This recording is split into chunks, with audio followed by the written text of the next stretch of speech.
watch the sun come up today. I wish that you'd been there. Good day everyone! Nandito po tayo sa recording studio sa Loudbox. Dito natin gagawin ang Valentine's gift natin para kay Chi.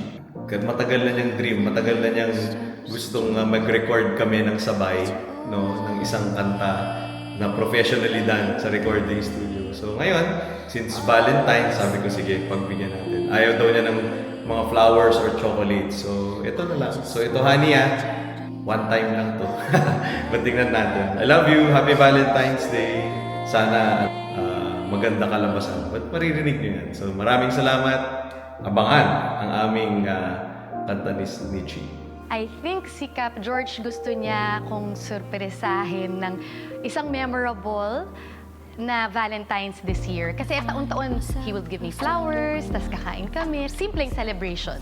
Pero this year, I think he wants to do something for me for the first time niyang gagawin.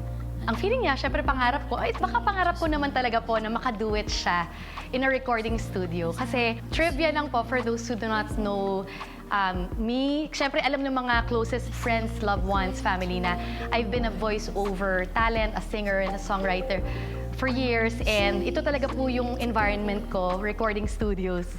In fact, nung nagde-date pa lang kami, tapos nung naging kami, lagi niya akong sinusundo sa mga studios kung saan ako nagre-record ng mga commercials, ganyan. So, yun lang, naisip ko, ano kaya makaduet ko din siya, makarecord ko din si Cap George. So yun, surprise din naman ako na gusto niya mag-record this year.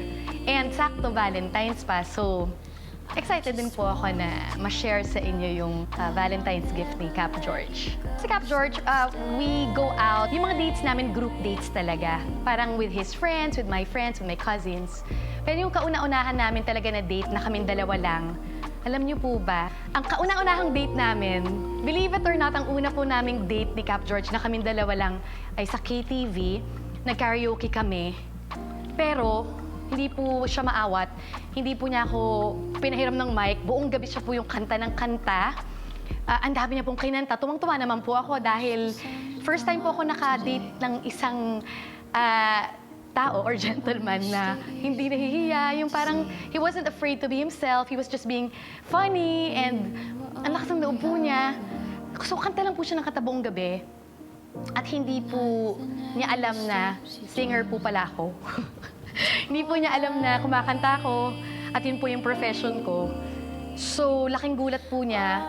A few days after that date, pinanood niya po ako sa isang event at kumanta po ako. So, alam na po niya na medyo napasubo siya nung gabing yun na kumanta lang siya ng kumanta mag-isa at di po ako pinahiram ng mic. Pero, so those are the things na natuwa talaga ako kay Cap George kasi napakatotoong tao niya. Hindi siya maarte, hindi siya nagpapakitang gilas, hindi siya pa best foot forward. Kung sino siya, yun siya. Kasi mga unang dates namin, sabi ko, magsapatos ka naman. Kasi pag nagde-date kami, naka-chinela siya, ganun. Ako naman, galing ako sa studio. Siyempre, naka-makeup, ayos na ayos ako. Tapos yung ka-date ko, wala lang, ano lang siya, casual, naka-chinelas, ganun. So anyway, ganun lang si Cap George. And yun, appreciate ko talaga yung gift niya ngayon. So sana mapagbutihan po namin. Sana po ma-enjoy niyo tong regalo niya sa akin at maging regalo na rin po namin sa inyo. When you say that we're together.